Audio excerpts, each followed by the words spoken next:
Salawat Nariyah itu nama aslinya bukan Nariyah tapi Taziyah.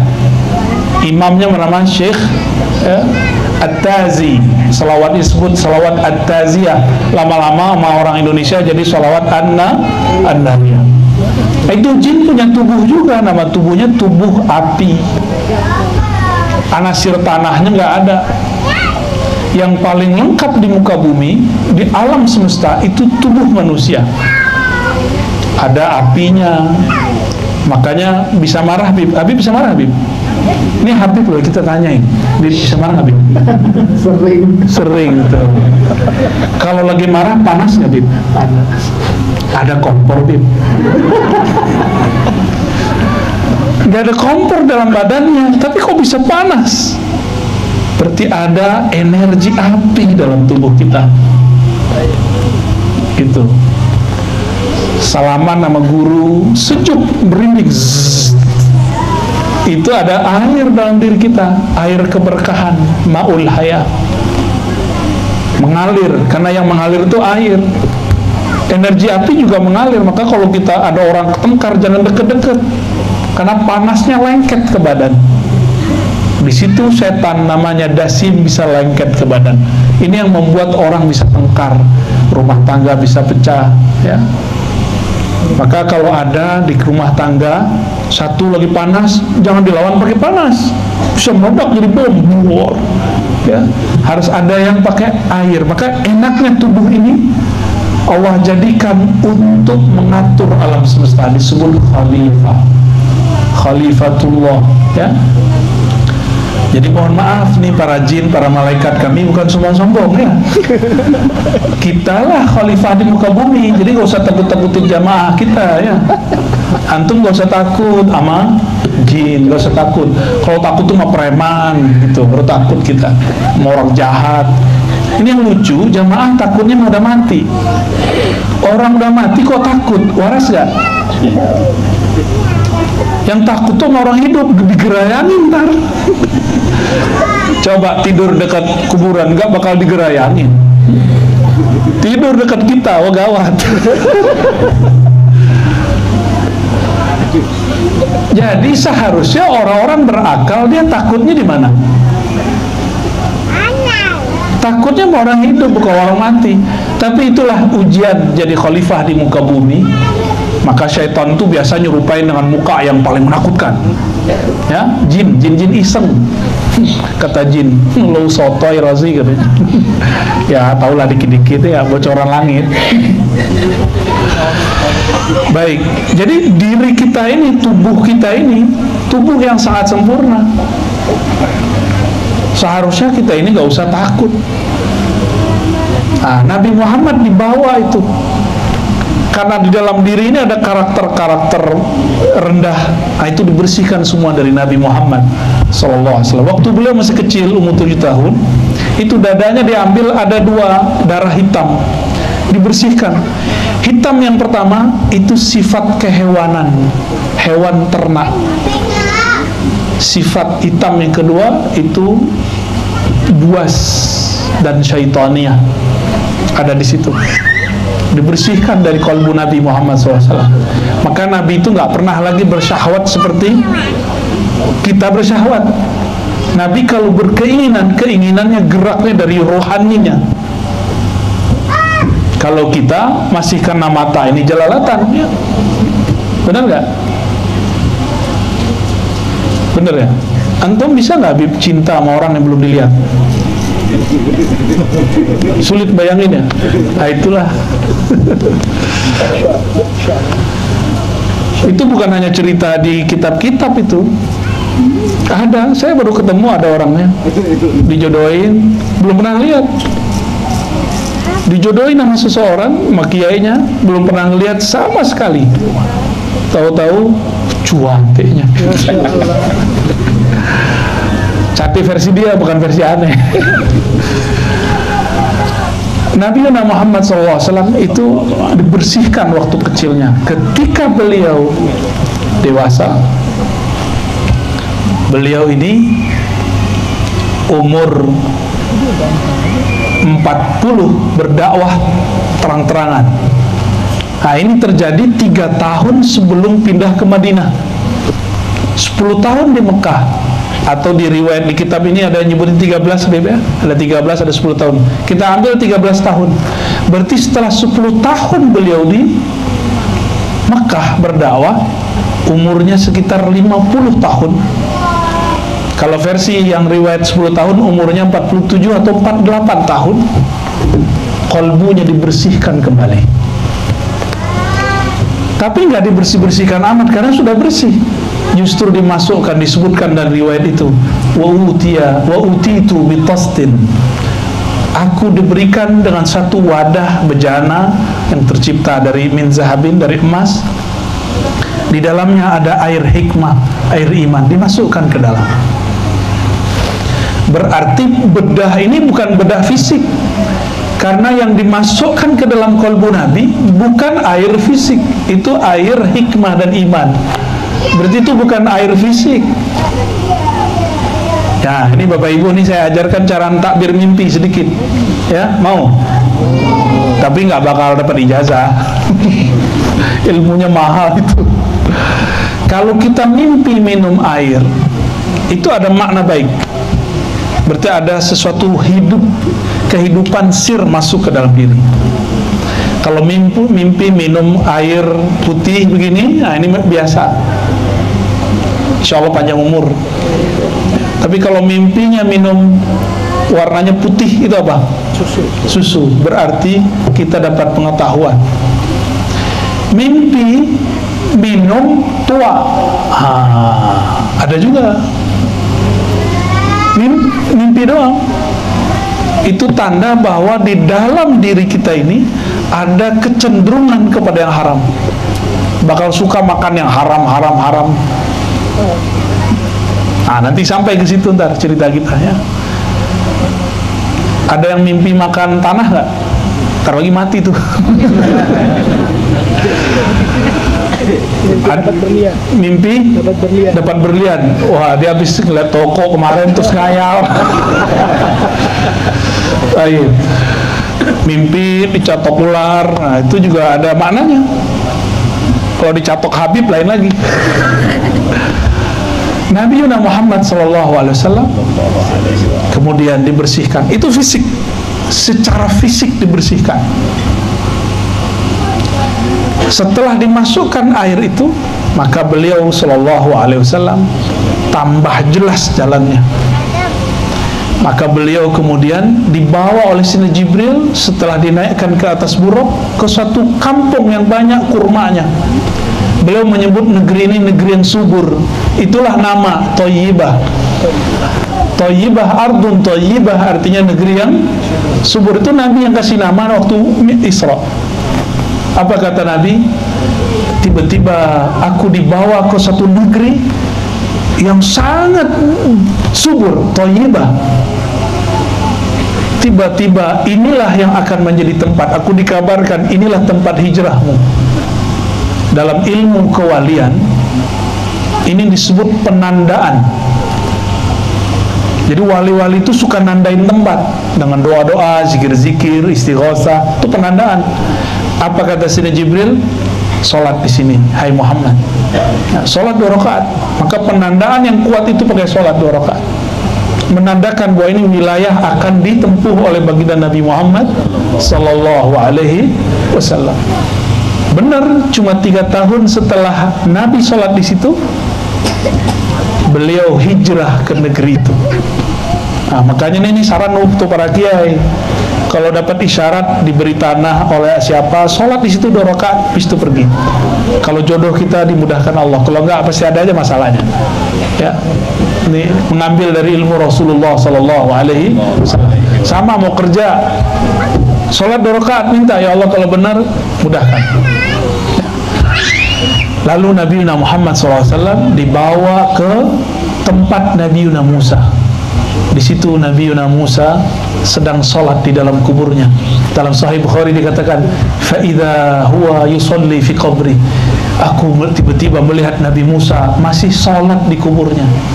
Sholatnya Nabi Musa beda cara dengan Nabi Muhammad SAW. Cara sujudnya belum sempurna. Yang sempurna itu sujudnya Nabi Muhammad sallallahu alaihi wasallam. Ada ilmunya nanti cara sujudnya, syariat orang terdahulu ada. Ya. Apa maknanya? Para nabi, para wali di dalam kuburnya mereka masih melakukan proses ma'rifatullah. Itu sholat bukan sholat cari pahala. Orang udah mati masih cari pahala nggak? Orang udah mati masih dapat pahala nggak? Itu sholat apa itu? Itu namanya sholat ma'rifat, bukan sholat ibadat. Kalau kita ini sholat kita ibadat, cari pahala, bener. Tapi kalau di dalam kubur nggak ada lagi.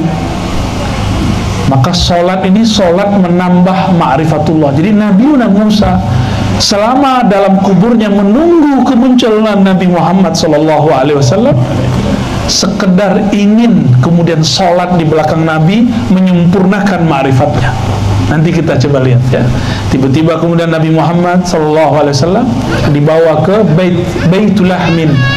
Baitul Lahmin artinya rumah daging.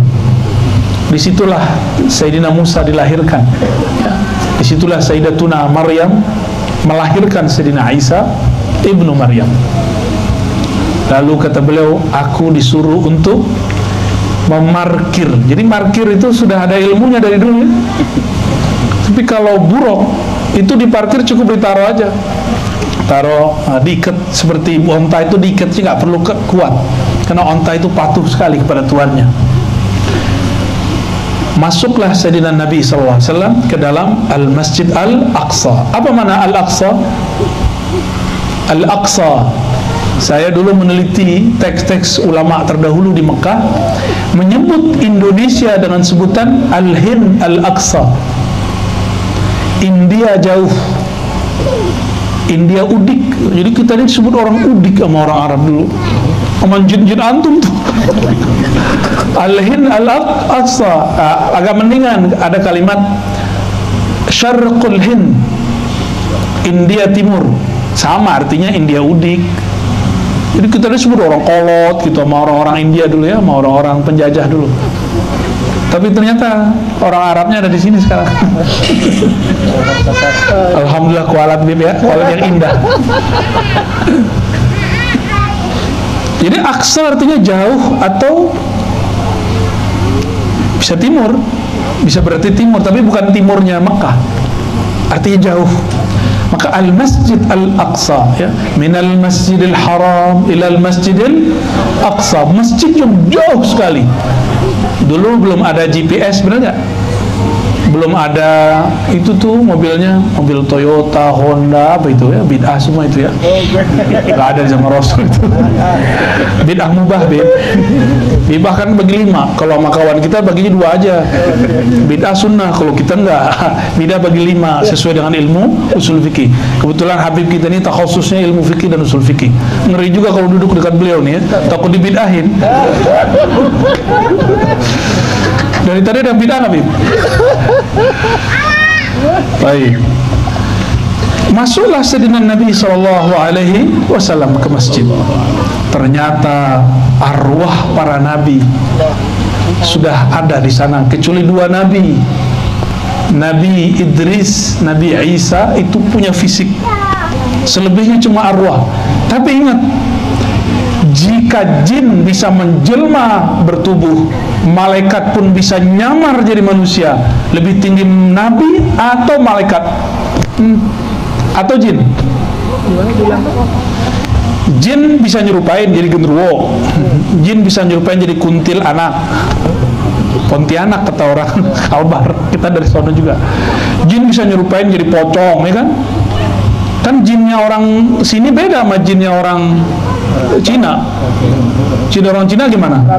Rapi ya. Jadi orang Barat gantung-gantung pakai jas. Itu jasnya kita copotin aja Bip ya. Eman, masa orang mati pakai jin, pakai apa? Pakai jas.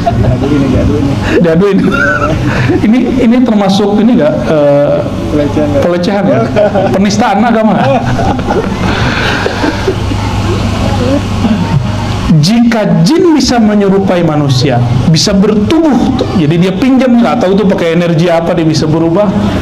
Malaikat bisa yatamatsal rajulan sawiyya, bisa menyerupai laki-laki yang sempurna, rajulan sawiyya, sawiyya kamilan. Masa Nabi gak bisa? Bisa Nabi, karena Nabi di atas para wali di atas para malaikat. Maka jangan heran Nabi-Nabi itu bisa datang secara fisik. Nabi Muhammad bertemu ruh atau fisik, dua-duanya sebenarnya, tapi tidak disebutkan di teks itu, cuma disebutkan Anbiya wal Mursalun ya. Itu ketemu zahir dan fisiknya waktu naik ke langit itu kan, iya ruhnya, iya jasadnya.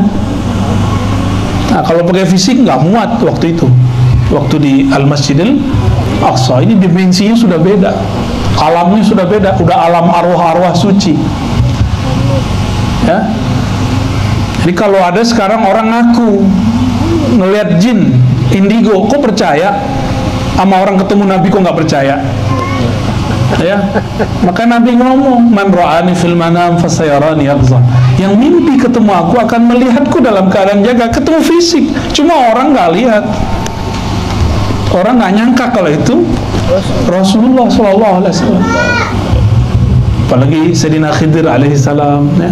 Kadang-kadang dia mampir, Bib, ya, ngeliat-ngeliatin kita ya. Nabi Musa aja diajar Nabi Khidir, siapa kita ya? Kita lebih pantas diajar oleh beliau ya. Salatu salamu alaika ya Sayyidina Balia. Maka Nabi, beliau mengatakan faqaddamani Jibril, lalu Jibril menyuruhku ke depan, a'ummuhum, untuk mengimami mereka sholat. Tuh, coba lihat. Kalau kita belajar fikih, gimana Bib? Orang yang jadi imam itu yang paling banyak hafalan, terus paling afqah, paling paham. Kalau udah sama paham, paling tua fisiknya. Nah, ini terjawab semua nih. Nabi Muhammad secara fisik baru lahir, umurnya 48 atau 47 tahun atau 50 tahun kalau versi satu riwayat ini. Mengimami Nabi Adam yang umurnya di atas 1000 tahun. Kan beliau di surga udah berhari-hari. Satu hari di surga 1000 tahun di muka bumi. Jadi Nabi Adam itu umurnya ribuan tahun. Tapi ketika di bumi, ya cuma seharinya surga lah kira-kira umurnya. Kalau Nabi Nuh umurnya kurang 50 tahun sedikit, jadi kira-kira kurang 5 menit lah di surga. Kurang dikit. Itu Nabi Nuh. Lama nggak hidup di surga? Lama. Maka orang bosan kawin di sono. Kalau di sini doyan ya.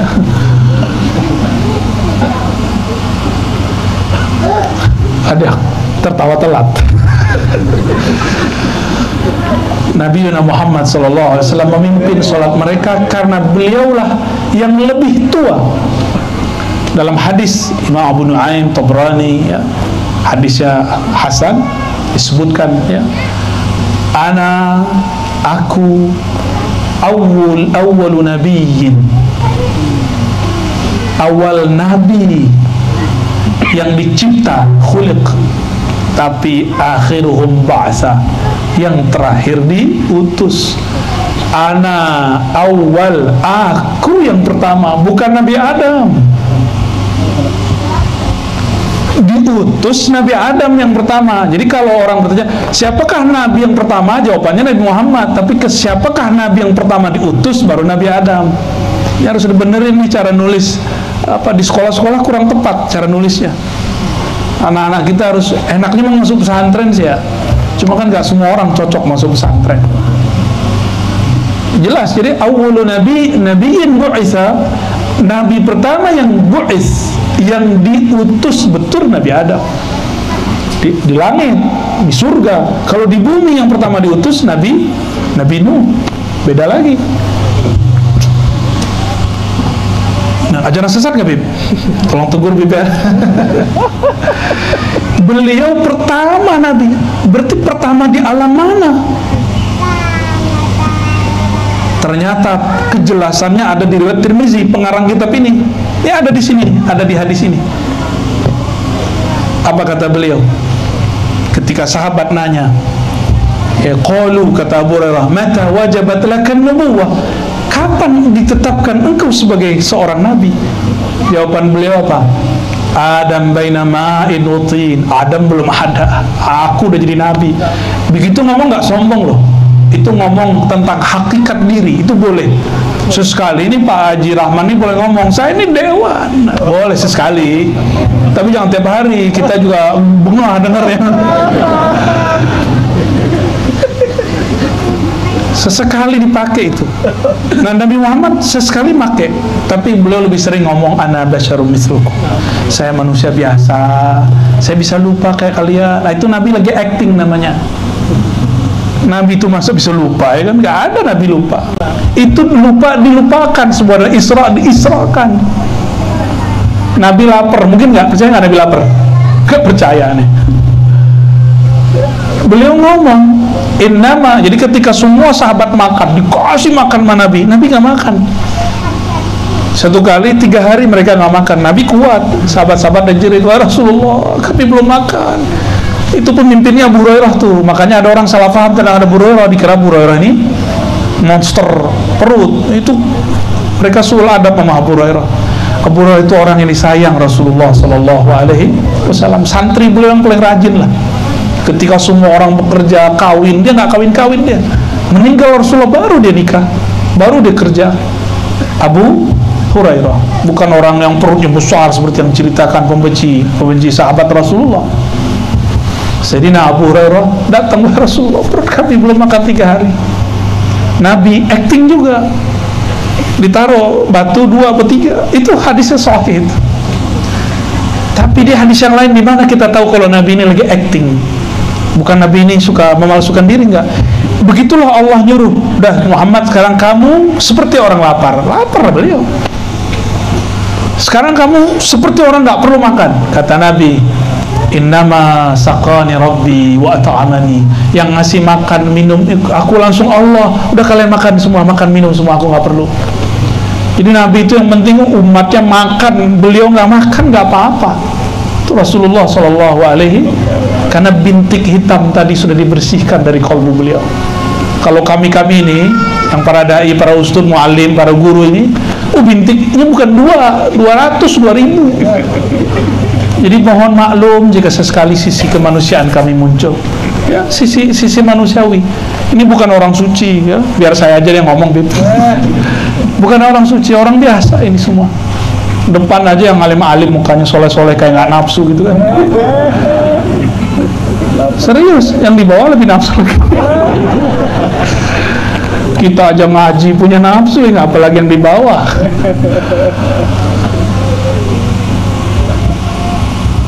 Nabi sering disuruh begitu, Sallallahu Alaihi Wasallam. Maka ketika beliau mengatakan, aku sudah diangkat jadi Nabi, Adam belum dicipta, itu bukan sombong, itu namanya tahaddus bin nikmah. Ya, akhir surat Ad-Duha apa? Coba bacain. Ini lagi murojaah nih, ayo bacain. Kalau Habib mesti hafal. Ayo. Akhir surat Duha. 1, 2, 3. Bi ni'mati rabbika fahaddits. Masa itu nggak hafal? Gimana mau masuk surga? Pernah masuk surga nggak pakai Ad-Duha, pakai la ilaha illallah. Cuma makom di surga 1 huruf Quran. Kalau hafal Wadduha sampai akhir kan makomnya tinggi tuh. Terhadap nikmatmu, nikmat Rabbmu hai Muhammad, maka ceritakanlah. Maka Nabi kalau cerita tentang nikmat itu bukan sombong, itu memang beliau sedang bertahaddus, namanya syukur. Jadi cara syukur itu boleh cerita. Misalnya saya bilang nih, saya punya ini, alhamdulillah diizinkan, dititipkan Allah punya, itu boleh sesekali, itu yang sering-sering juga, ya. Nabi Muhammad Sallallahu Alaihi Wasallam lebih tua dari semua para nabi, maka beliau lah yang pantas jadi imam. Paham kira-kira di situ? Selesai jadi imam, beliau keluar dari masjid. Sayyidina Jibril menyodorkan 2 bejana, satu kendi, satu isinya tua, satu isinya susu.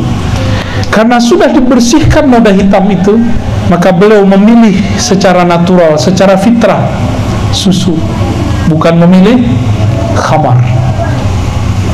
Apa kata Sayyidina Jibril? Engkau betul-betul sudah mengikuti fitrahmu. Berarti pembersihan yang tadi itu berhasil. Berarti benarlah ini Sayyidina Muhammad sallallahu alaihi wasallam. Ya. Kalau kita Mira udah masuk surga tuh, Bib. Kayaknya di surga, kayaknya tua halal nih. Langsung kita minum kayak gitu. Ya. Setelah itu beliau mau naik. Maka di Masjidil Aqsa itu ada 2 masjid kan, di situ ada Sakhra, ada satu lagi.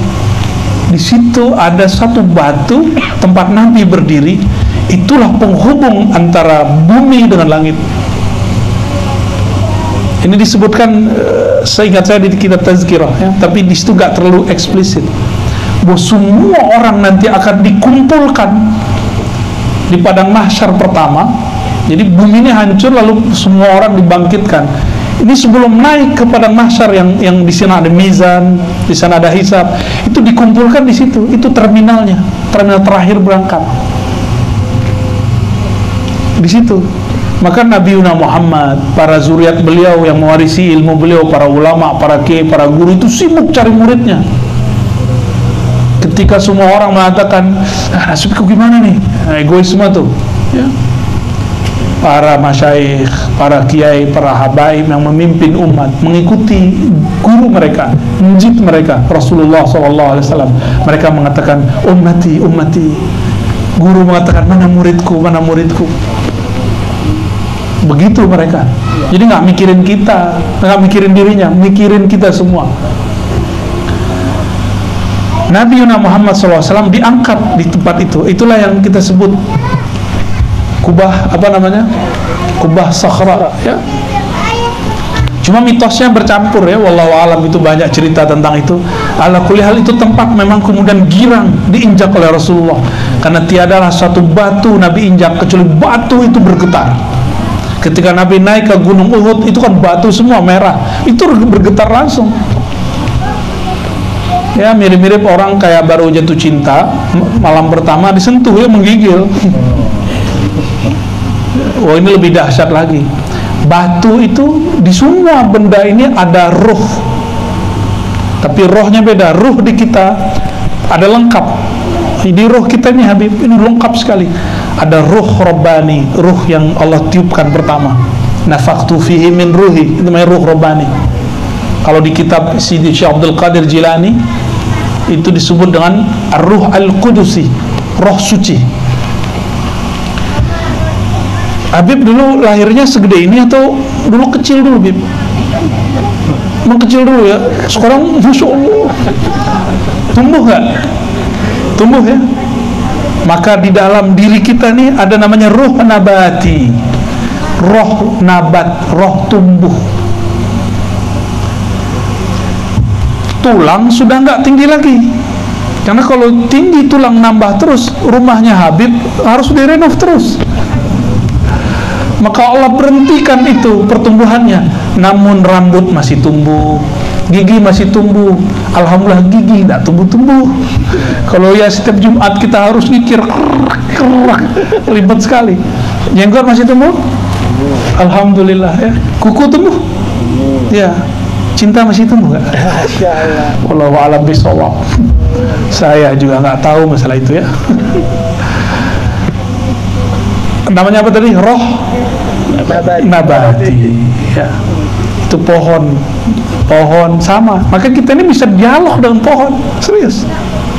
Roh inilah nanti yang bisa memahami ketika semua pohon berteriak, wahai Muslim, di sini ada musuh Allah Yahudi. Itu roh itu. Kalau kita nggak melatih roh ini dari sekarang, rohnya pohon-pohon ngomong kita nggak ngerti. Ya, nggak ngerti kita kalau rohnya ngomong. Di dalam diri ini juga ada roh yang ketiga, namanya roh hayawan, roh hewan, roh hidup. Ruhul hayat bisa begitu. Dan ini sama yang ada di hewan, kucing sama. Jadi kucing punya roh ini, persis kayak kita. Bedanya dia tidak dapat Roh Kudus. Roh Kudus itu isinya kolbu, akal, dan ruh yang murni. Maka ketika Nabi injak itu ada roh yang lain, namanya ruh jamad. Apa arti roh jamad? Roh di benda-benda yang dianggap orang tidak bergerak. Ini terjemahan Indonesianya disebut benda mati, nggak tepat. Jamad artinya sesuatu yang tidak bergerak. Kayak batu, tanah, bergerak nggak? Nggak bergerak. Berarti ada berapa roh di badan kita? Ada yang natet nggak dari tadi tuh? Kayak apalannya banyak aja. Satu apa tadi? Roh Kudusi atau Kudus. Ruhul Hayah atau Ruhul Hayawan. Yang sebelum itu Ruh Nabati. Yang keempat Roh Ruh Lelah Hayati. Gak nyambung ya. Roh apa yang terakhir? Ruh Jamad. Ruh Jamad itu ada di bintang-bintang, itu ada semua. Ketika Nabi SAW jalan di suatu tempat, ada tumpukan batu. Batu ngomong, "Ya Sayyidi ya Rasulullah, salam alaik." Itu batu ngucapin salam. Yang siapakah yang ngucapin salam? Bukan fisik batu itu, tapi ada roh di situ, namanya roh jamad. Itu yang berdialog. Kalau kayak gitu kita mau maksiat di mana, Bib? Mau lari kemana kita? Kan kata orang kalau maksiat di bawah pohon nggak ketahuan, di belakang batu, dalam goa, dalam kamar, ya salah. Di kamar itu kan masih ada bebatuan, ada pasir. Gak bisa kita lari kemana-mana. Semuanya hembusan Allah Subhanahu wa Ta'ala. Betul-betul gak punya tempat kita mau maksiat, tapi kita maksiat juga kan. Inilah lemahnya kita, ini imannya kita. Nabi Muhammad SAW ketika menginjak itu batu, kemudian mengembang. Entah dia mau naik, mau ikut Nabi, wallahu alam. Dalam riwayatnya simpang siur. Yang pasti di bawahnya kemudian karena dia mengembang mau naik, dia menjadi bolong. Ya, saya ketemu ada mbak-mbak Palestina cantik, Bu, di dalam. Jadi waktu kita datang ke sana dia lagi di dalam. Tapi karena dia mbak-mbak yang nanya, yang perempuan juga yang bisa bahasa Arab, kitanya gimana? Kalau bahasa Mesirnya zayak gitu, kefhalak gitu. Ngomong macam-macam. Ternyata orang ini mahasiswi di kampus. Kalau dia nggak bisa menulis, nggak bisa mikir, dia langsung duduk di sana, langsung semuanya bisa dia tulis. Ini si perempuan cerita. Pendek cerita, Nabi SAW diangkat ke langit, dibawa oleh buruk. Buruk itu Nabi nggak mungkin cerita kayak 6 air ya, Sriwijaya, Batik, Citylink, Siti Nurbaya, Siti Nurhaliza. Nggak mungkin Nabi cerita begitu. Nabi ceritanya apa? Ada kendaraan lebih tinggi daripada keledai, lebih rendah daripada kuda. Kayak kuda di Indonesia berarti. Oh, enggak juga. Kecepatannya di mana matanya terakhir berhenti, di situ dia nyampe. Matanya dia kan suka-suka dia mau kemana. Itu matanya buruk, mau kemananya boleh. Buruk itulah dulu yang dikendarai Nabi Adam di surga, yang pernah dikendarai Nabi Idris di surga. Itu kendaraan para nabi di surga, diturunkan ke bumi untuk melayani Sayyidul Ardi wal Jannati, ya, penghulu makhluk di bumi, di langit dan di surga, Nabi Muhammad sallallahu alaihi. Si buruk ini merindukan beliau lama. Kapan sang Muhammad datang? Karena buruk ini melihat kepada bidadari. Bidadari itu pembuluh darahnya tulisannya Muhammad, tapi bukan pakai huruf aksara Arab, aksara alam sana. Jadi ketika nabi-nabi masuk ke surga, mereka melihat kok jidatnya, pembuluh darahnya itu pancaran nur tulisan Nabi Muhammad sallallahu alaihi wasallam. Ternyata nama Nabi Muhammad bisa ditulis dalam banyak aksara. Contoh, mim ha mim dal bisa ditulis M U H A M M A da, ya kan? Kalau orang Turki nulisnya Mehmet, beda lagi kan? Di Cina bisa lagi pakai apa? Di Korea beda lagi. Kalau di Jawa ada namanya Hana Caraka, Data Sawala, itu saya pernah belajar. Unik juga. Ya. Tuh kan antum bisa bib. Nama Nabi itu terlihat di pembuluh darah mereka, bidadari. Maka bidadari itu adalah huruf-huruf Nabi Muhammad Sallallahu Alaihi Wasallam. Kalau kita dekat sama yang punya huruf gimana? Gampang, ya, dikasih hurufnya. Ya, betul. Ibu-ibu ini hurufnya bukan? Kayaknya bukan ya. Lalu si Buruk ini, karena dia merindukan Nabi Muhammad SAW, ketemu Nabi, awalnya dia bingung, emang ini Muhammad? Bingung dia. Dikenalkan oleh Jibril, ini Muhammad yang kau tunggu-tunggu, yang saya juga tunggu-tunggu. Ternyata sang Jibril lama juga menunggu Nabi Muhammad Sallallahu Alaihi Wasallam. Beliau nunggu Nabi sampai sholawat. Nah, ini rahasia nanti. Ingat-ingat ya. Kalau lagi nunggu ngapain, tunggu dengan sholawat. Tunggulah, habis itu ada keberkahan turun. Apa aja masalahnya. Yang di sono sholawat, diisi sholawat, kencang-kencangan sholawat. Ya, mana yang kuat sholawatnya nanti, itu yang menang.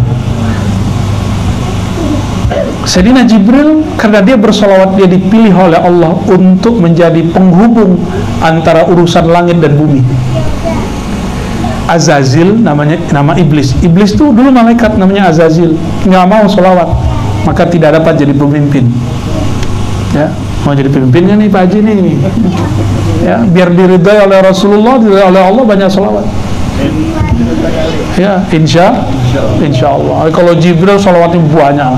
Angka-angka yang disebutkan itu cuma menunjukkan banyak, lebih dari itu.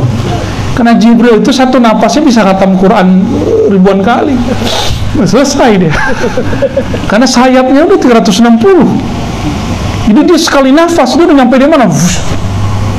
Satu kali nafas. Kalau kita bernafas-nafas, Fatihah satu aja nggak khatam. Ada yang lucu, Bib. Kawan saya dulu, mantan kita dulu ya, bukan mantan ini, bukan mantan cinta, bukan mantan teman. Ya, disebut sama dia. Kata dia apa? Fatihah satu napas bid'ah. Gitu ya. Cara bacanya gitu ya. Bid'ah.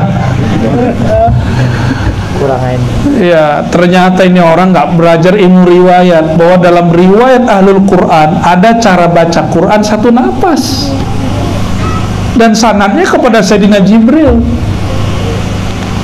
Jadi Sayyidina Jibril kalau mau terbang, dia baca Fatihah satu napas, langsung nyampe di langit ketujuh, dia langsung nyampe. Dongeng apa lagi nih Aros ini ya? Atau nggak percaya, sudah. Itu Fatihah lebih canggih dari sayapnya Jibril.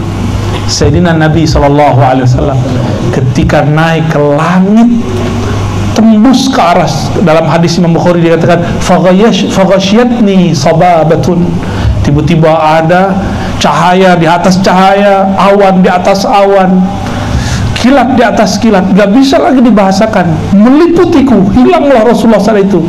Tiba-tiba beliau tersungkur sujud di aras paling tinggi. Disitulah terjadi dialog. Isi dialognya Al-Fatihah, Alhamdulillahi Rabbil Alamin, dijawab sama Allah. Lanjut Ar-Rahman Ar-Rahim, dijawab. Begitu terus. Jadi Fatihah yang kita baca itu lebih sakti daripada sayapnya Sayyidina Jibril. Sayapnya Sayyidina Jibril hanya tembus sampai Sidratul Muntaha. Tapi kalau Fatihahnya Nabi Muhammad SAW tembus sampai ke arasnya. Bertemu Allah, nggak perlu ketemu Allah di aras. Nabi Muhammad mau di mananya bisa ketemu Allah. Aras itu tempat sujud termulia. Masa satu kali sujud beliau di sana itu sudah mencukupi amal-amal semesta. Jadi jangan antum kira, ini kan yang nggak baca hadis kan lucu, Bin. Dikira Nabi itu ngeliatin Allah begini, Allah kamu cakep ya, enak amat begitu. Itu mah di kafe kali. Ini aras bukan kafe, bro. Aras itu artinya istana singgasana Allah. Orang masuk singgasana nggak ada yang sok-sokan.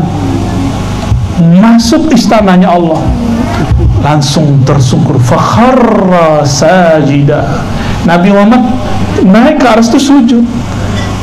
Makanya amal sujud itu dipindahkan ke bumi. Jadilah amal kita sholat 5 waktu. Ini rahasia-rahasia sebenarnya. Jadi semakin orang kepalanya ditaruh di bawah, ruhnya akan semakin naik ke aras Allah Subhanahu wa ta'ala. Kalau namanya ada di sana. Kalau namanya nggak ada di sono, ya nggak naik-naik. Ya. Jadi ke aras itu ketemu Allah atau sujud. Rasulullah mau ketemu Allah di mana aja bisa. Ya, kemana aja, di mana aja bisa. Di aras itu beliau sujud di Bait Ar-Rahman ini. Karena namanya Ar-Rahman 'alal 'arsis istawa. Allah yang Maha Rahman beristawa di atas aras, bersemayam di atas aras. Maka saya istilahkan rumah Baitullah yang ada di sana kan ini replika daripada Baitul Haram, hitam-hitam. Baitul Ma'mur putih-putih karena malaikat-malaikat semua. Sedangkan ini semua warna ada, tapi warna yang paling disukai Rasulullah adalah hijau. Maka Baitur Rahman warnanya hijau, hijaunya Rasulullah sallallahu alaihi wasallam. Itu namanya Al-Bait Ar-Rahmani. Nah, guru saya ada seorang wali, kita ketemu, dia menyebutnya Al-Bait Al-Ahmadi atau Al-Bait Al-Muhammad. Ini istilah-istilah aja ya. Kalau yang berminat silakan dicatat, diingat-ingat. Ya. Ini ada rekamannya. Nah, nanti diputar-putar ulang. Nama-nama ini perlu diingat-ingat. Kalau masuk istana Allah, ada istana di dunia. Kalau nama kita belum nyampe ke istana, nggak dapat undangan istana, boleh masuk nggak? Nggak boleh masuk. Maka nama kita harus ada di sana, baru bisa naik. Ya, nama ruh namanya, bukan nama jasad. Nama jasad, nama KTP, Rasulullah nggak punya KTP. Jadi bukan nama yang KTP ini yang akan kita bawa nanti ke sana. Itu nama ruhani. Itu yang di bawah, yang ditulis di sana itu. Setiap kita ada punya nama. Masalahnya udah dikasih tahu atau belum? Ya, ya gimana mau tahu ya? Jadi wali dulu. Baik, Nabi Muhammad SAW naik ya. Jadi jangan dibayangkan itu tempat bertemu Allah, tapi itu tempat sujud tertinggi. Saya mau tanya, sholat di Masjidil Haram banding dengan sholat di Pangkalan Bun beda berapa? 100? Kalau Madinah? Kalau Aqsa? 500. Kalau Bait Al-Ma'mur? Itu bukan 100, 1 juta. 1 juta itu Baitul Ma'mur. Jadi 1 kali sujud di sana sama dengan 1 juta kali. Ini cuma angka-angka biar paham aja ya. Wallahu yudha'ifu liman yasha. Ya, kalau sujud di Baitur Rahman, semua bilangan sujud alam semesta itu nilainya 1 kali sujud Rasulullah Sallallahu Alaihi Wasallam. Jadi Rasulullah ini kalau turun di bumi nggak sholat juga nggak apa-apa, tapi beliau masih sholat. Untuk apa? Contoh untuk umat. Beliau udah sholat kalau di sana, ngapain lagi sholat di bawah? Kan gaya-gayaan aja tuh. Sholat di bawah itu cuma hadiah buat kita. Jadi sholatnya Nabi itu bukan untuk beliau lagi, sholatnya beliau untuk kita. Karena kita ini sholatnya udah gak khusyuk, udah gak konsentrasi, sok suci lagi. Maka yang harus banyak itu sholawat kepada Rasulullah. Jadi sholawat kalau akhir sholat itu bukan hanya Allahumma sholli ala Muhammad, kama shallaita ala Ibrahim, itu mah biasa. Banyak sholawat. Coba buka riwayat-riwayat itu, jenis-jenis sholawat yang bisa dibaca di dalam sholat. Saya kalau sholat sunat, saya baca sholawat yang panjang-panjang itu. Ada sholat Hashimiyah, Allahumma sholli ala sayyidina Muhammad dan Nabil Ummi. Gimana? Al-Hashimiyah Habib? Enggak apa. Ada sholawat Ummi, macam-macam sholawat. Rasulullah sendiri yang mengajarkannya. Di situ para ulama faham, para sahabat faham bahwa sholawat ini boleh dirangkum, boleh diramu sendiri. Tapi saya nggak berani.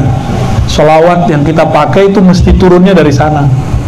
Ada yang lewat nabi, ada yang lewat malaikat, ada yang lewat ruh. Jadi nggak boleh buat wirid sendiri, bid'ah itu. Ya, ini bid'ah beneran loh ya. Baik. Saya nggak cerita tentang Nabi Muhammad bahwa sholat itu udah tahu semua ya. Itu udah tahu semua.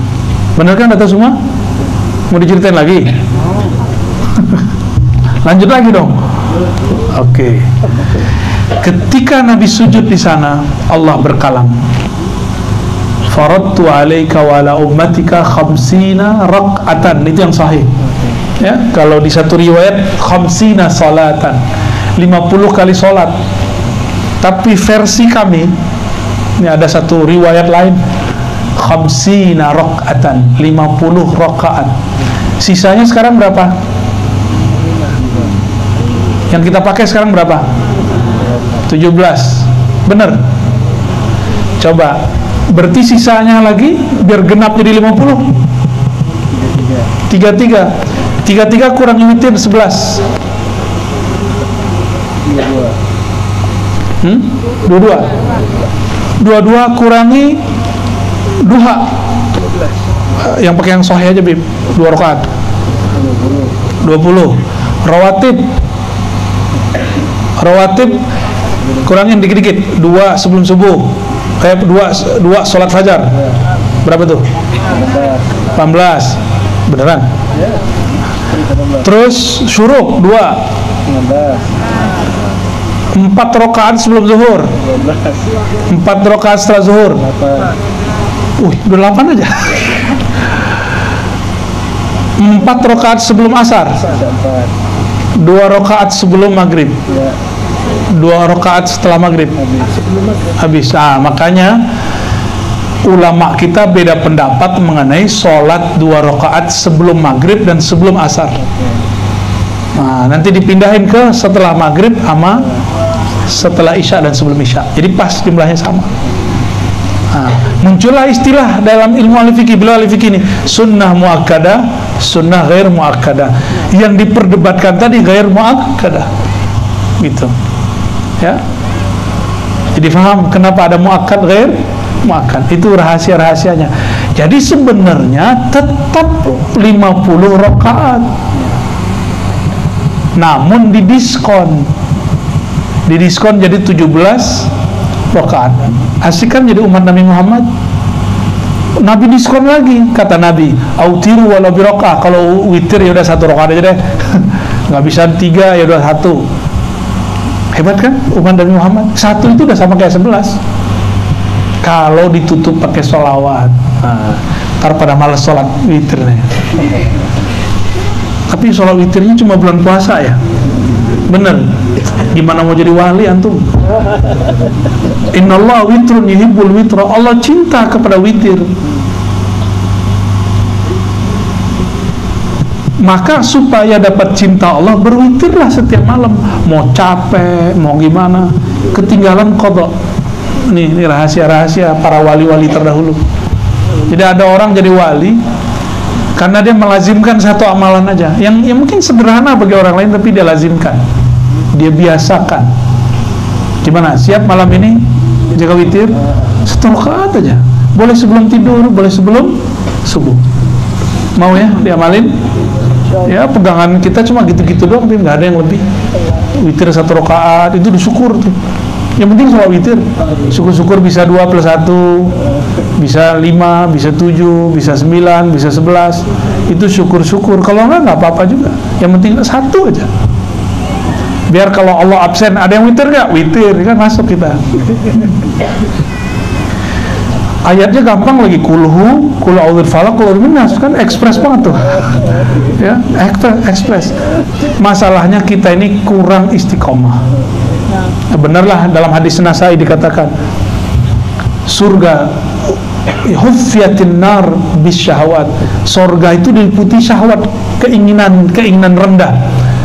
Tidur sama sholat, kita pilih mana? Jujur aja nggak apa-apa kok. Allah suka sama orang jujur. Tidur sama sholat, pilih mana?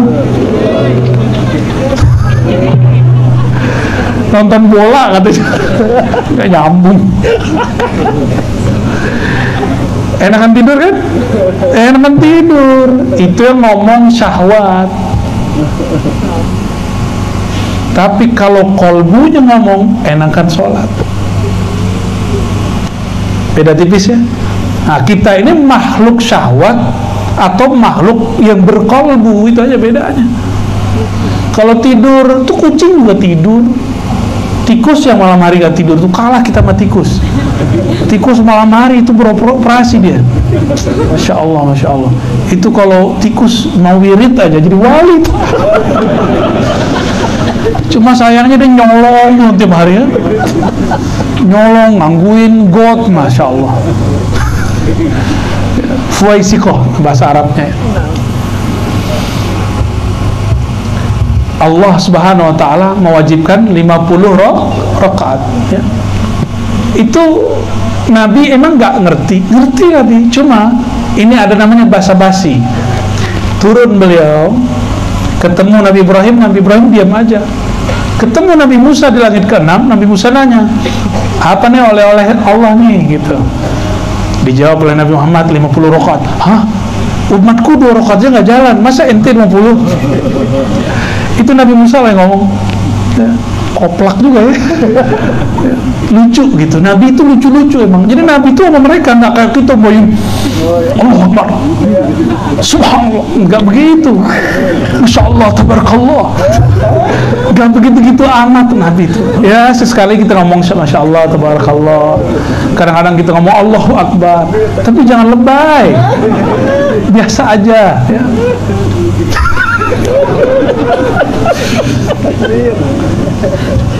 Kita mah tiap hari ngomong Arab ya Beb ya, biasa aja. Ini orang baru hijrah kemarin sore, lebih Arabik dari kita. Kok kita jadi songong gitu Beb? Maaf ya. Ini nabi-nabi itu santai mereka. Muhammad, kamu ya, dari langit bawa apa? Dari arsy bawa apa? Kira-kira gitu. Jadi nabi-nabi ini kalau mereka ketemu itu sering tukar-tukaran kunci namanya, tukar-tukaran hadiah. Penasaran juga tuh, karena seorang nabi diberikan rahasia nggak diberikan nabi lain kecuali Nabi Muhammad SAW. Semua yang ada pada nabi yang lain ada di beliau. Akhirnya Nabi Muhammad kata 50, kebanyakan. Naik no. Ini kalau ukuran Nabi Adam kan nggak sopan tuh, ya. Nabi Muhammad tuh lebih tua dari Nabi Adam, apalagi Nabi Musa. Ya enggak? Kenapa kemudian Nabi Muhammad mau menerima saran Nabi Musa? Karena Nabi Musa gelarnya Kalimullah, yang berkalam-kalam dengan Allah. Itu makna ahli akidah. Kalau ahli hakikat ngomongnya begitu, Nabi Musa itu kalamnya Allah. Jadi yang ngomong saat itu bukan Nabi Musa, yang berbicara saat itu adalah Allah yang lewat lisannya Nabi Musa. Dipinjam doang tuh lisan Nabi Musa. Jadi Nabi Muhammad lihat, oh Allah yang nyuruh ke atas, berarti Allah nyuruh naik. Irja' ila rabbik, kembali kepada Allah, laporkan kalau ini nggak sang. Jadi Allah ini pintar sekali ya. Karena Allah berbicara lewat pohon, lewat manusia, lewat imam, lewat Quran, lewat air, lewat orang susah, orang senang, lewat orang berkasus, lewat orang yang tengkar, lewat orang macam-macam. Allah berbicara dengan apa saja. Dan Nabi Muhammad mengerti, wah ini bahasa Allah nih. Naik. Nabi Musa nggak bisa naik, Nabi Muhammad bisa naik suka-suka. Kira-kira gimana? Lebih ngerti Nabi Muhammad kan seharusnya. Nah nanti di hari kiamat tuh Nabi Musa malu ntar tuh. Ya, kalau beliau nanti ketemu, ngapain saya suruh Nabi Muhammad balik ya? Tapi karena bukan beliau yang berbicara sebenarnya, maka Nabi Muhammad terima, dan Nabi Musa pun berani. Ini rahasia-rahasia yang jarang diekspos ya dari dulu. Baru naik sampai kemudian sisa 5. Nah, yang kelima itu sudah Musanya yang ngomong. Ya, kalau perlu nggak ada sama sekali lah Muhammad. Gitu ngomongnya.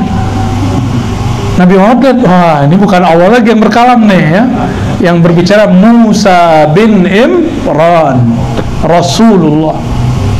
Bani Israel punya Nabi Musa bin Imran. Nah, ini lagi ngomong dia. Kalau perlu nggak ada lah Muhammad. Itu kan nafsiyah namanya yang bicara. Sisi dirinya. Dia sayang ke umat tapi bawa sisi dirinya. Apa kata Nabi Muhammad? Aku malu kepada Allah. Gitu. Maka makom al-haya, ini makom Nabi Muhammad sallallahu alaihi wasallam. Jadi kenapa kita sholat 5 waktu?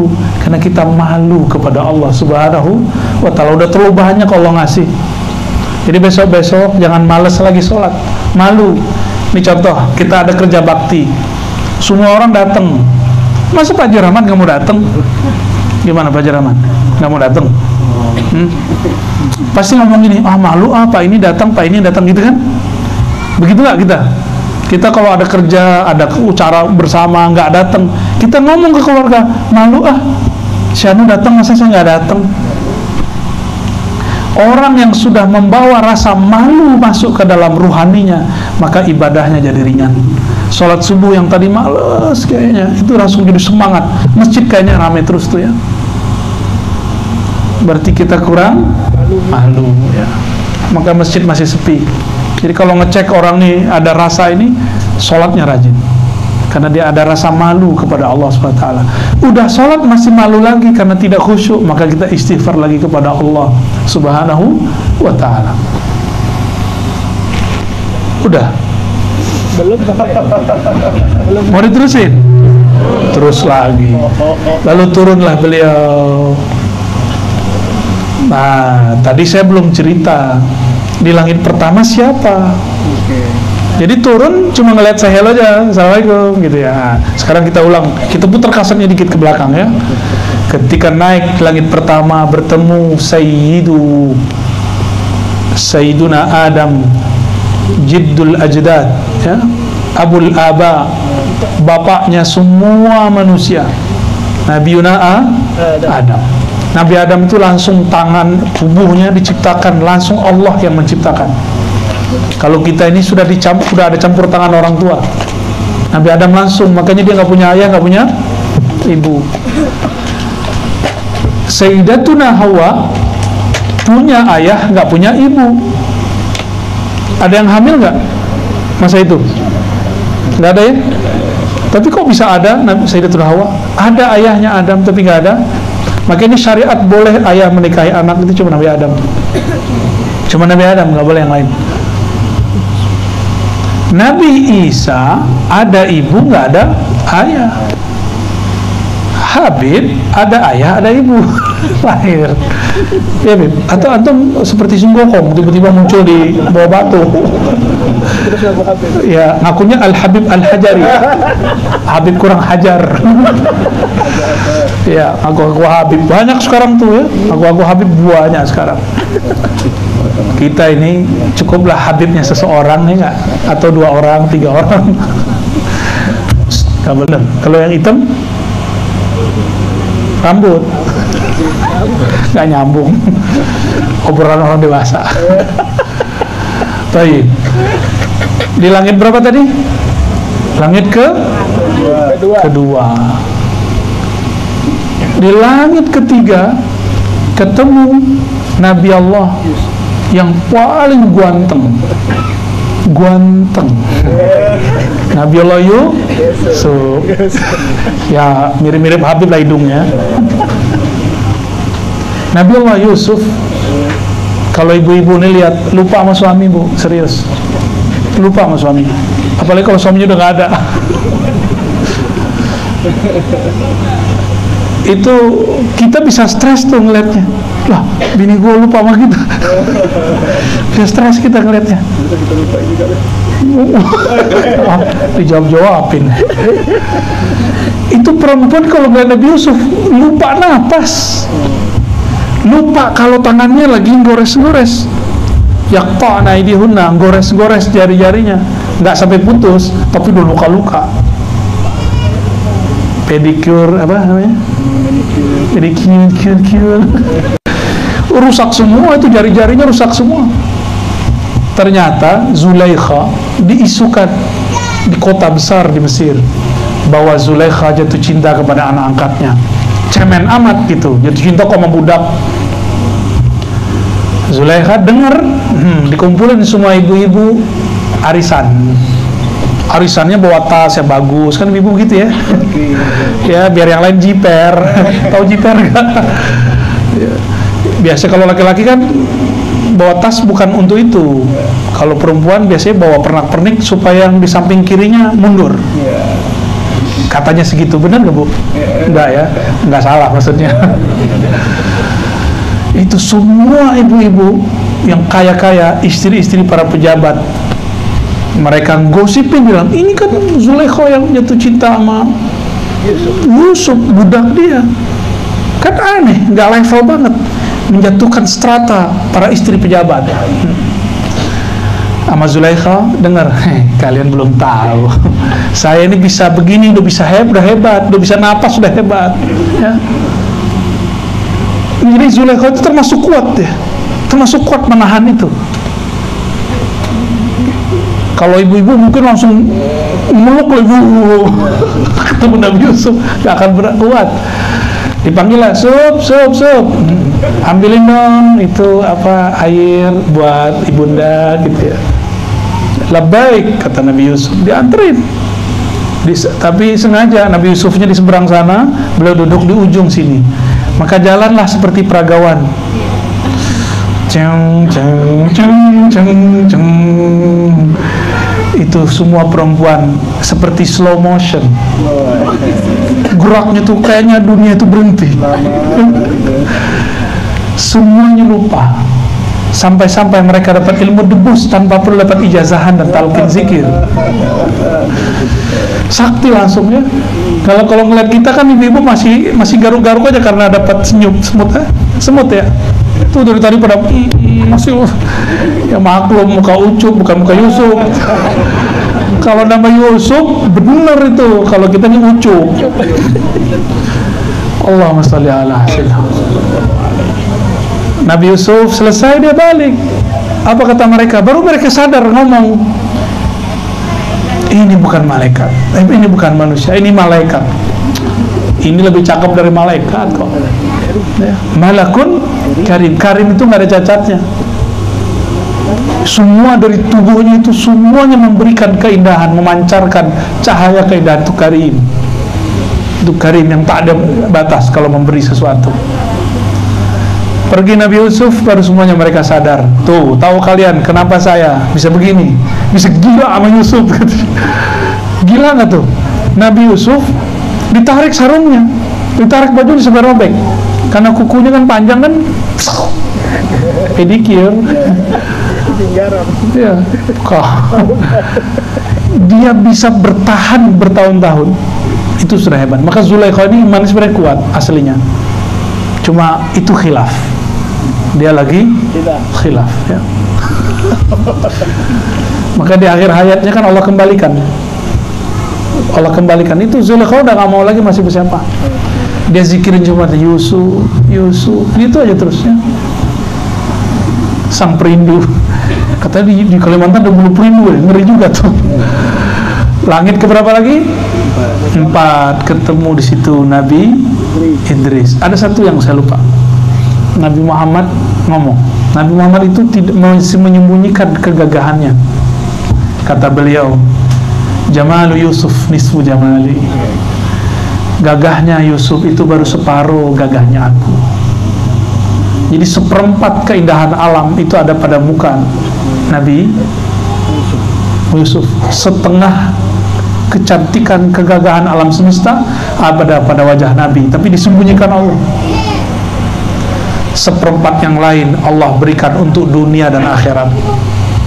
Ya, seperempat itu satu titiknya dunia, selebihnya akhirat.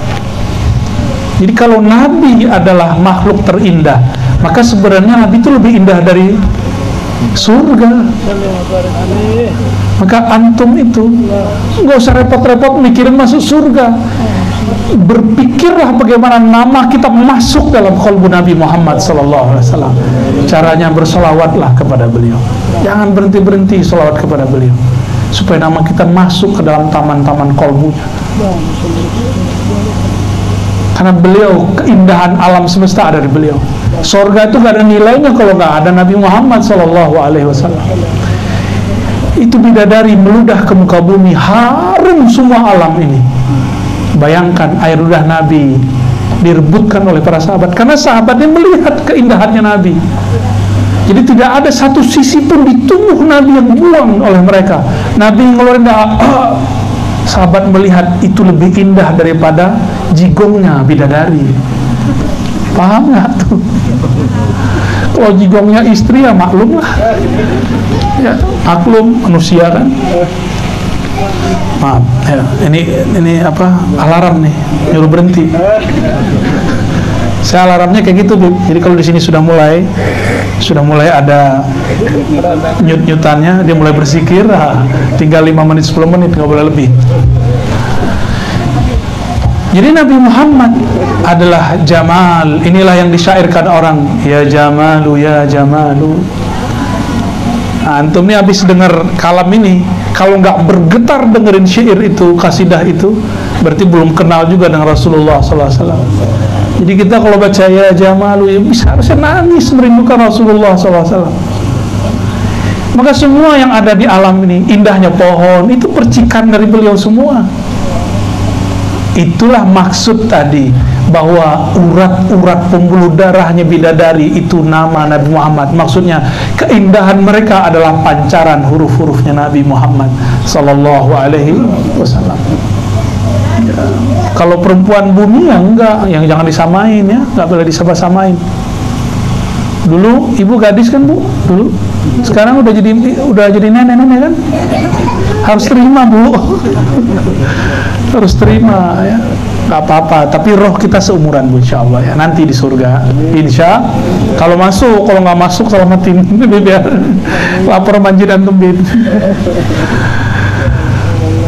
Langit keempat ketemu Nabi Idris. Idris itu dari bahasa lama Suryaniyah, berarti Nabi pembelajar. Maka beliau yang pertama menemukan huruf-huruf dan angka-angka.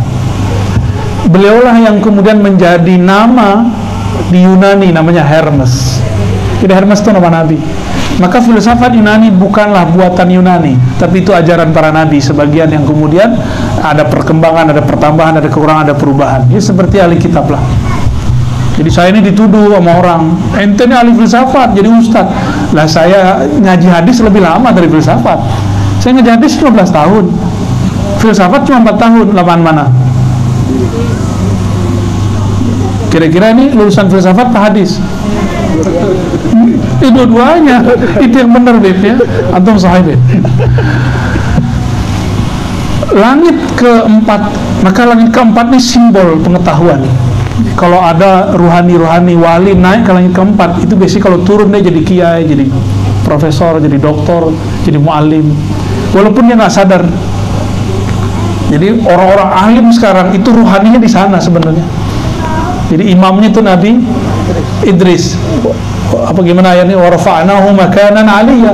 Aku angkat makomnya karena dia ahli ilmu. Nabi Idris. Uniknya Nabi Idris sudah pernah mati, lalu dihidupkan lagi. Itu masih tubuhnya bumi yang masuk ke sana. Ya, Nabi Idris alaihi salatu wassalam. Langit keberapa? 5. Ketemu Nabi yang jenggotnya paling panjang. Jenggotnya para kiai ini nggak ada apa-apanya ini ya. Kurang bid'ah ini. Saya maksud.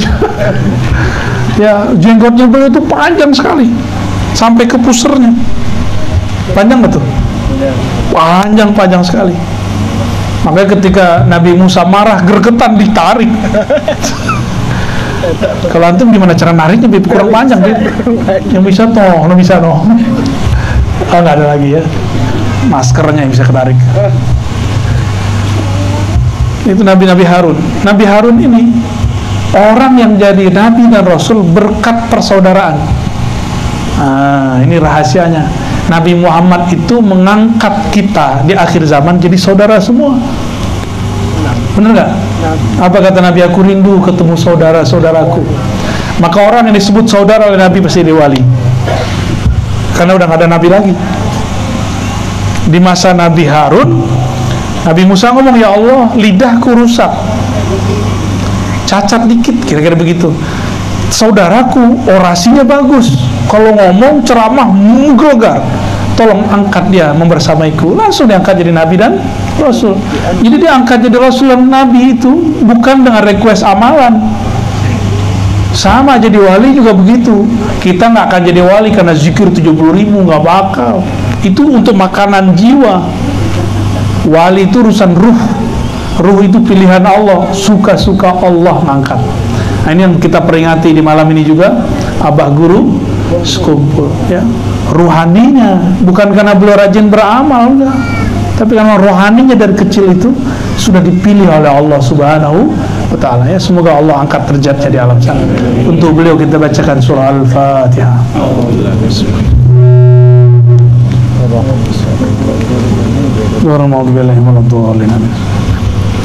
Langit kelima bertemulah Nabi. Udah ya, langit ke-6 ketemu Nabi Musa. Nah, itu tadi dialog tadi. Tapi di riwayat Imam Bukhari, di langit ke-6 ketemu Nabi Ibrahim. Di riwayat Bukhari yang lain, langit ke-6 ketemu Nabi Musa. Nah, yang paling sahih 6 Nabi Musa, yang ke-7 Nabi Ibrahim. Nabi Ibrahim lagi ngapain? Nah, ini penutupnya. Nabi Ibrahim lagi nyandar-nyandar di Baitul Ma'mur, Ka'bah putih. Nyandar-nyandar beliau. Beliau ini mandang-mandang siapa yang masuk, siapa yang datang, melihat-lihat ke bumi, gimana urusan keturunan-keturunannya, termasuk Habibnya keturunan Nabi Ibrahim. Ini nasabnya sampai ke sana nyambung. Inilah untungnya para habaib, nasabnya sampai Nabi Adam bisa ditemukan. Kita sampai kemana? Bener antum keturunan Adam nggak sih? Cuma beliau yang pasti nih, ya. Zuriat Nabi mah ketemu. Nabiullah Ibrahim mengucapkan salam kepada kita semua. Apa kata beliau? Wahai Muhammad, sampaikan salamku kepada umatmu. Akri' minni ummataka salam. Tolong sampaikan salamku kepada umatmu. Makanya kita baca salawat Ibrahim.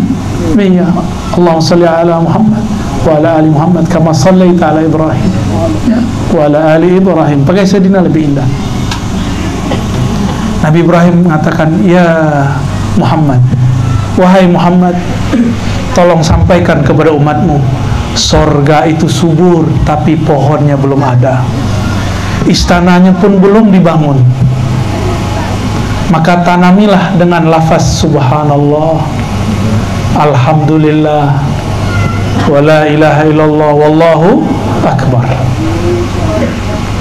Tapi Nabi Ibrahim tidak mengajarkan lafaz yang berikut. Ini sirnya Nabi Muhammad.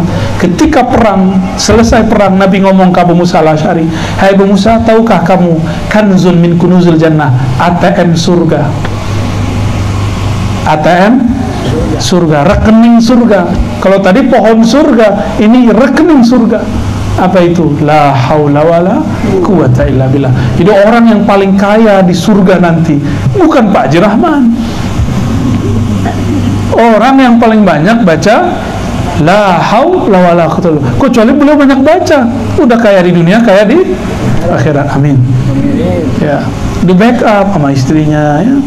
Ya, jadi bunda dokter banyak-banyak baca la haula wala quwwata illa billah. Ya, berangkat kerja, pulang kerja, nyambut suami, pakai itu nggak bisa ngalahin siapa-siapa. Itulah sir qalbu Rasulullah sallallahu alaihi wasallam. Jadi setiap nabi itu punya wirid. Nah, Nabi Ibrahim wiridnya subhanallah, alhamdulillah, wala ilaha illallah, wallahu akbar. Wiridnya Nabi Muhammad la haula wala. Pakai la haula wala, semua itu ke bawah. Karena dia punya ATM. Ya. Mana nih bahannya mau buat surga, mau buat istana nih. Dicek dulu la haula wala dia berapa. Kalau bernilai tinggi, langsung dia bisa beli semua yang ada itu. Jadi di sana nanti ada tuker-tukeran. Kayak kita transaksi di sini mirip-mirip juga, ya, mirip-mirip lah. Maka jamaah yang dimuliakan Allah, ini oleh-oleh Mi'raj, oleh Isra, ya. Udah banyak kan dari tadi? Ya udah simpulin sendiri ya. Mau disimpulkan? Kita buat kesimpulan pendek lah. Oleh-oleh Nabi Ibrahim kirim salam. Jawab salamnya, Assalamualaikum ya Sayyidina Ibrahim, Assalamualaikum ya Sayyidina Muhammad. Ya, udah berbalas tuh sekarang, tuh naik tuh dah. Jangan-jangan antum orang pertama yang balas salamnya nih? Enggak juga, kegeeran. Aneh kali yang duluan. Sebelum kita juga ada duluan, wali-wali sebelumnya, ulama-ulama sebelumnya, mereka sudah duluan tahu hadis ini. Maka biasakanlah tiap hari baca Subhanallah, Alhamdulillah, wa la ilaha illallah, Wallahu Akbar, masing-masing 100. Subhanallah 100, Alhamdulillah 100, tambahin la haula wala 100. Saya menyebutnya aurat ghirsul jannah. Boleh juga disebut dengan maqalidus samawati wal ard. Saya menyebutnya maqalidus samawati wal ard. Diambil dari ayat Al-Quran surat Syura, ya. Lahu maqalidus samawati wal ard. Lalu sahabat Ibnu Abbas mengatakan itulah kalam Nabi Ibrahim. Ya, mari amalkan. Jadi hidup beramal itu sederhana. Ceramah juga sederhana, ya, nggak usah aneh-aneh kita. Beramal sederhana, ya, ngaji kan kita biasa-biasa aja. Saya kalau ceramah juga nggak kowar-kowar, tapi alhamdulillah pada nggak tidur kan? Ada yang tidur ya. Kalau ruhnya hidup ya aman insya Allah ya. Dan yang terakhir, sholatlah dengan rasa malu. Malu karena Allah sudah banyak memberi. Insya Allah sholatnya nanti semangat. Sholatnya itu akan ada getaran. Itulah khusyuk yang sebenarnya. Bukanlah khusyuk itu diperjalankan kemana-mana, dibawa ke alam mana, itu mah biasa ya. Khusyuk yang sebenarnya merasa malu karena banyak diberikan oleh Allah Subhanahu wa ta'ala. Barangkali itu udah jam 12 kurang 1,5 jam. Alarmnya sudah bunyi. Semoga semua yang hadir diberkahi oleh Allah SWT. Langit jadi saksinya, itu bulan lagi bersembunyi malu jadi saksinya ya. Awan-awan, pohon-pohon, pasir-pasir, semua jadi saksi. Ayo angkat tangannya. Allahumma ya Allah, salli ala Sayyidina Muhammad. Ya Allah, sampaikan salam kami kepada Nabi Muhammad. Ya Allah, jadikan semua yang ada di alam ini, awan-awan di langit, bulan, bintang-bintang, tumbuhan-tumbuhan, pasir yang kami duduki, jadikan saksi bahwa kami cinta kepada Nabi Muhammad SAW. Izinkan nama kami, nasab kami, ayah ibu kami, orang yang hadir malam ini, namanya ada di kolbu Nabi Muhammad SAW, di kolbu orang yang dialah pemilik surga yang sebenarnya, kekasih engkau Nabi Muhammad SAW. Ya Allah, kami tidak layak masuk surgamu. Mata kami siang tadi banyak maksiat ya Allah, telinga kami bermaksiat ya Allah, hati kami bermaksiat ya Allah. Tapi kami hanya punya satu modal ya Allah, modal kami cinta kepada Nabi-Mu, kekasih-Mu. Terima cinta kami ya Allah. Sama-sama baca Assalamu alayka ya Sayyidi ya Rasulullah. Assalatu wassalamu alayka ya Sayyidi ya Rasulullah. Ya Allah, sampaikan salam kami, wahai baginda Rasulullah. Terima kami jadi umat Engkau, terima kami jadi orang yang mengikuti Engkau, terima kami jadi kekasih Engkau. Jangan lupakan kami ketika kami wafat, jangan lupakan kami ketika kami masuk ke alam barzakh, jangan lupakan kami ketika dibangkitkan. Cari kami ya Allah, masukkan kami dalam lafaz ummati ummati ya Sayyidi ya Rasulullah. Salawat kami pun tidak pantas Engkau terima, tapi rahmat Allah yang ada di kolbumu membuat kami pantas untuk diterima. Terimalah kami dengan rahmat Allah di kolbumu ya Sayyidi ya Rasulullah. Sekali lagi kita bacakan salam tu Nabi. Assalatu wassalamu alaihi ya Sayyidi ya Rasulullah. Al-Fatihah. Bismillahirrahmanirrahim. Ya Siratal ladzina an'amta 'alaihim waladdallin. Bijahin Nabi sallallahu alaihi wasallam. Alhamdulillahirabbil alamin. Subhanakallahumma wa bihamdika asyhadu an la ilaha illa anta astaghfiruka wa atubu ilaik. Assalamualaikum warahmatullahi wabarakatuh. Demikianlah tadi yang disampaikan Buya Haji Nasir. Mudah-mudahan lebih kebaikan untuk kita semua dan kita amalkan. Bismillah. Dengan mengucapkan